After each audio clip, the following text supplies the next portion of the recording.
ছোটবেলা থেকে শাড়িটা আমার খুবই পছন্দের জিনিস, কিন্তু এখন সবসময় যখন শাড়ি পরতে হয় তখন একটু বিরক্ত লাগে। বাট নতুন শাড়ি পরে সেজেগুজে কোথাও বেরোতে হলে বেশ মজাই লাগে। তো এই শাড়িটার ব্লাউজ এখনো কাটানো হয়নি, তাই অন্য একটা ব্লাউজ পরে নিয়েছি। শাড়িটার সঙ্গে খুব একটা খারাপ লাগছে না, সিম্পল মেকআপ করবো, অল্প একটু সাজুগুজু করব। আর দেখো, মাস্কারা দিয়ে আমি একটু আইব্রোটা সেট করে নিলাম, কাজল বের করার মতো সময় নেই। তো টিপটা পরে নিলাম, দেখো বেঁকি দিয়েছি, পরে ঠিক করে নিয়েছিলাম। আর এখানে ফিক্সার দিয়ে গোটা মুখটা একটু ভিজিয়ে নিয়েছি, যাতে যেটুকু মেকআপ করেছি সেটুকু যেন টিকে যায়। তো টাটা, দেখার জন্য তুমি ভিডিওতে বাই, ভালো থেকে সবাই। ছোটবেলা থেকে শাড়িটা আমার খুবই পছন্দের জিনিস, কিন্তু এখন সবসময় যখন শাড়ি পরতে হয় তখন একটু বিরক্ত লাগে। বাট নতুন শাড়ি পরে সেজেগুজে কোথাও বেরোতে হলে বেশ মজাই লাগে। তো এই শাড়িটার ব্লাউজ এখনো কাটানো হয়নি, তাই অন্য একটা ব্লাউজ পরে নিয়েছি।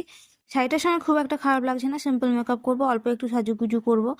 আর দেখো, মাস্কারা দিয়ে আমি একটু আইব্রোটা সেট করে নিলাম, কাজল বের করার মতো সময় নেই। তো টিপটা পরে নিলাম, দেখো বেঁকি দিয়েছি, পরে ঠিক করে নিয়েছিলাম। আর এখানে ফিক্সার দিয়ে গোটা মুখটা একটু ভিজিয়ে নিয়েছি, যাতে যেটুকু মেকআপ করেছি সেটুকু যেন টিকে যায়। তো টাটা, দেখার জন্য তুমি ভিডিওতে বাই, ভালো থেকে সবাই।